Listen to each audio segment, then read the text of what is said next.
Hello everyone, this video is going to be the first of several covering the topic of network sockets in Python. This video in particular will be covering the basics of how to use sockets.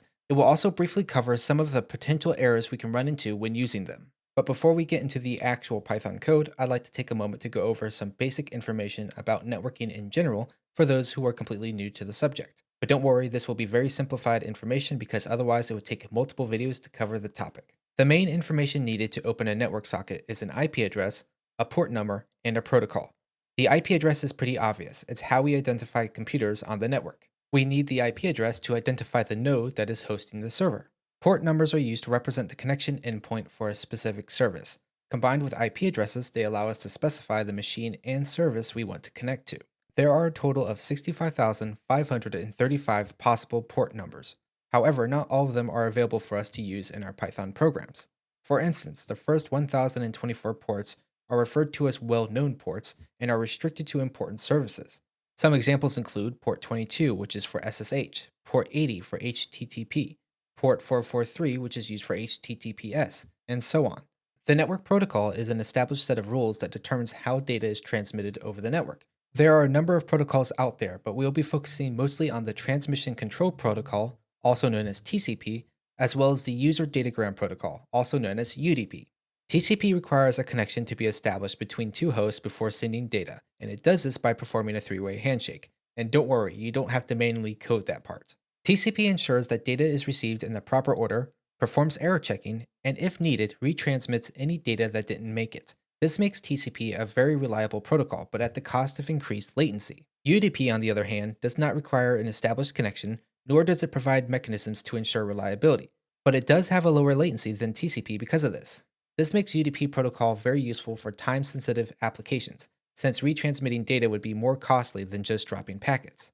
And that's pretty much all the info that you will need going forward with this video. There's obviously a lot more involved with networking, but I just want to focus on the minimum information necessary for this video. Now, fortunately, in terms of basic coding, there's not a lot of material to cover in order to understand this topic, so this will be a pretty short lesson. I have an example to help show you how to implement networking into your applications. It demonstrates the use of both TCP and UDP. So first, let's take a look at the server program. The first part here, main, we don't really have to worry about that. That's just some control code I put in there to help get the program to work the way I need it to. I just have an argument parser that takes in TCP or UDP, and depending on which one I pass in, that's the server it's going to run. The first thing we have to do is import sockets. That's how we access all the things we need in order to run a server or run a client for Python networking. Then down here, we create a socket object. So socket.socket, and it will take in two parameters at a minimum. The first parameter that it needs is the address family. This is just to specify, are we going to use IPv4 or IPv6? Then we have to specify the socket type, basically the protocol. Are we going to use TCP, in which case it would be sock stream here, or UDP, which as you can see down here is sock dgram. Then the next thing we have to do is bind the socket to an address and port combination. In this case, I am using the local host IP address. Every machine has this IP address, and I just chose the port number 10,000. And then, and this is unique for sockets that are running the TCP server, we listen for any connections coming in. Then, once we receive a connection request, we call the accept method for the server socket. And that is going to return two things. It's going to return a new socket, allowing us to send and receive data between the two. And then it's going to return to us a tuple containing the address and port information of the client that connected to our server. And then down here, I used the with keyword for con. I think in this case, you don't technically need to, but I did just for the sake of showing that you can actually do it. And then the first thing I do is I print out the information of the client that connected to our server socket. And then I go into a while loop that will always loop. It will while true, so it'll always loop until we hit this break statement here. And the first thing we do in this while loop is we listen for 20 bytes worth of data. Now, we don't have to get exactly 20 bytes. That's just the most we're going to listen for. We could possibly only receive 10 bytes, and that will still be perfectly fine. We could also technically receive 50 bytes of data, or even more than that. It's just that we're only going to read in 20 bytes of that 50 bytes into the data variable here. Fortunately, with TCP, we won't have to worry about losing the rest of that data. We just have to wait for it to loop back around to the top to receive the next 20 bytes. So if we receive 50 bytes of data, we will basically go through this loop 3 times until we get all 50 bytes of that data. And each time we receive data, we have to decode it because the data we send is in the form of bytes. We basically have to construct our messages as strings and then convert them into bytes. So on the server side of things, we call the decode function to convert the bytes back into string data. So that's what I'm doing here is reassigning the data back to itself as a string. And then we check data to see if it's equal to close. We're not going to check to see if it contains the word close, just that it equals it. And if it does, then we close the connection. We kill our connection socket that we generated here, and we kill our server socket that we generated up here. And then if it's not closed, we print out the data that we received, and then we go back to the top and we wait for more data. Now for the client side of the TCP example. So again, main is basically doing the same thing as server. I basically tell it run the TCP client or run the UDP client, and then it'll call the right function. And we've got the socket import up here as well. And then here's our TCP client function. So the first thing we have to do is, like with the server socket, we have to create our initial socket object. We specify the IPv4 address family, and then we also specify sock stream to specify that it's going to be a TCP type connection. And then I store the socket into the variable named client. And then instead of binding and listening and then accepting for a connection, here we just say connect. So we're basically telling it look for a socket that is active at this IP address and port number. And if we call this and we haven't run the server, then we get an error saying that connection was refused because the port's not open. But if we make sure to start the server before we run the client, then it should connect to it no problem. Then we go through this while loop where we wait for user input on the client side of things. And once we provide some input, it will then convert that input into bytes using the encode function here and then send that data over. So basically, what we're doing is we're typing whatever message we want to type, any data we want to type, and it will send it over to the server, and the server's going to print out what we typed on the client side of things. And then it will also listen for us to say close. So once it sends the close command, it will then close this side here. It will basically just close our client socket and then break out of the loop. It's important to make sure you close the sockets properly because if you kill the program prematurely and you didn't close the sockets properly, then when you try to restart the program, you might get a few errors basically saying that the socket is still technically open and it won't let you bind to that address and port number until you've closed that connection again. Okay, so we're about to run the TCP example. So in this terminal right here, I'm going to start our TCP server.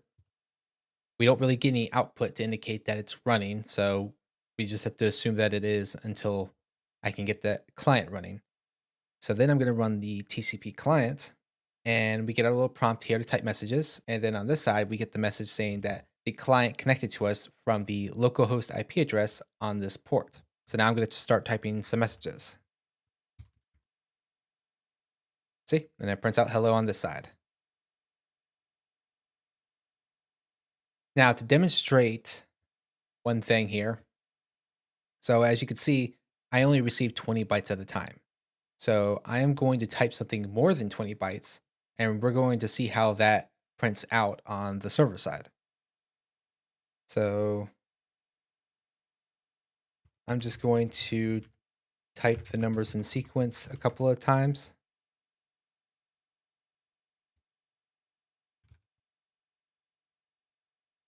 Okay, we should just see 2 rows of numbers going from 1 to 0 twice in each row. See? So it will receive the first 20 bytes, print it out, and then it goes back to the top and it receives the next 20 bytes and prints it out. This is how TCP connections will work. They will receive the data bit by bit and print it out until it stops receiving data, in which case it will just sit there. So if I type in like a real message,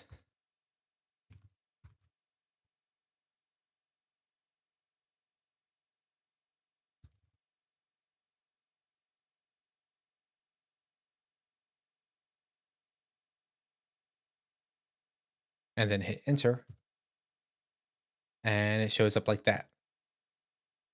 Then I'm going to type close, and both sides close out. Okay, now let's take a look at the UDP server. So the UDP server, we start off the same way. We create a socket for the IPv4 address family, but instead of specifying sock stream, we specify sock dgram. And dgram is short for datagram, which is part of the acronym of UDP. And then we bind the socket to the IP address and port number that we want to use. But unlike TCP, we're not listening and accepting for connections because UDP does not do that. So it's not going to maintain a permanent connection with the host. If it detects information from that host, it will take it and then do whatever we program the software to do to handle that UDP data, but it's not going to maintain an active connection with that client. Then we've got a simple while loop here, just looping through until we hit the break, and we listen for information. So when we use a socket for a UDP connection, rather than use receive, we use receive from. And receive from will return a tuple containing the data as the first element and the host information as the second element, which is going to be, again, a tuple containing the IP address and the port of the client that sent the data. And here we're specifying only to receive 20 bytes like in the TCP server. We decode that data like normal. And then we also check to see if the data sent is just the word close. And if it is, then we're going to close it. And we print out the message that the client told us to close our server. Otherwise, we print out any data that came from the client. And so looking at our UDP client, we create a socket for our client like usual. We of course specify sockdgram. Then we immediately enter the while loop. We don't have a connect method being called here. We don't specify a connection here because it's UDP. We start reading in user input, and then to send that data, we call the method sendTo. So this is in place of creating a connection and then just calling the send command. We say sendTo. We specify the data we want to send, and then we provide the tuple of the IP address and port number that we want to send that data to. And then just like up here, we listen for the close command, and if we see it, we close everything down. Now I'm going to start a server, and we're going to specify UDP instead of TCP. And then I'm going to start our client, specifying UDP as well. And as you can see, we didn't get a message when this happened because we didn't establish a connection. But I'm going to send in a message here. And it says, received a message from localhost port 34759. And the message was hello server. Now, one thing to note is that the difference between a UDP server receiving 20 bytes and a TCP server receiving 20 bytes is that a TCP server will just process 20 bytes at a time. If the message is more than 20 bytes, it will just process that entire message 20 bytes at a time. With a UDP server, when we specify 20 bytes, it is only going to look for the first 20 bytes and then that's it. We would have to tell the UDP server to continue listening for more bytes of data to make sure it gets everything. If we just specify listening for 20 bytes one time, it will read in that 20 bytes and then the rest of the data gets lost. It gets cut off. So to show that,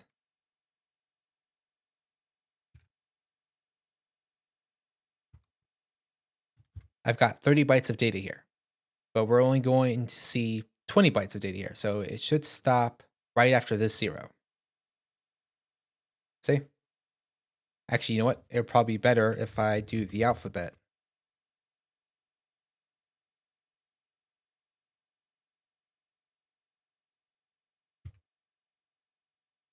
That way it's easier to tell. So the full English alphabet is 26 characters. So when I hit enter, it stops after the T. We don't get the UVWXYZ.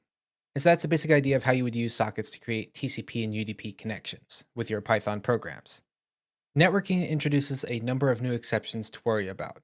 Fortunately, we can catch them by just listening for the socket.error class.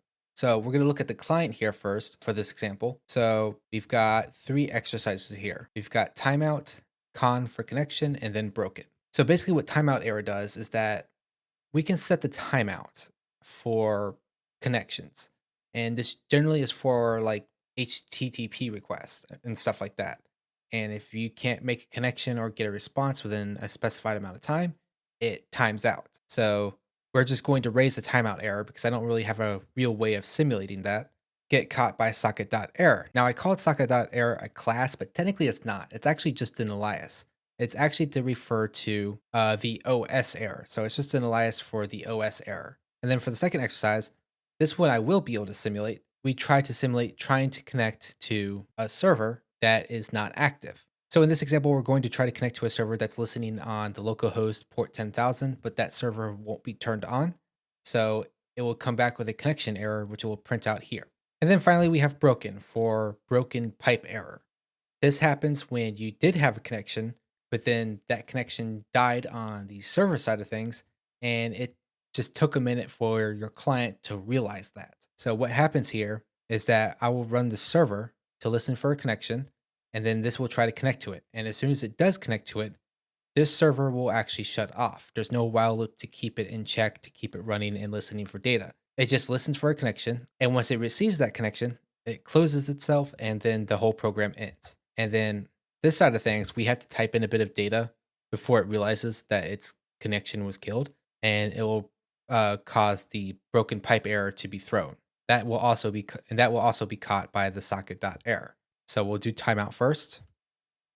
We get the timeout error via the socket error. Next, we'll do the connection. Connection error caught by socket.error. Connection was refused. This is what you see when you try to connect to anything that is not open. You get a connection refuse error because it could not get to that port. And then finally, we got broken, which I need to start the server in order for this to work.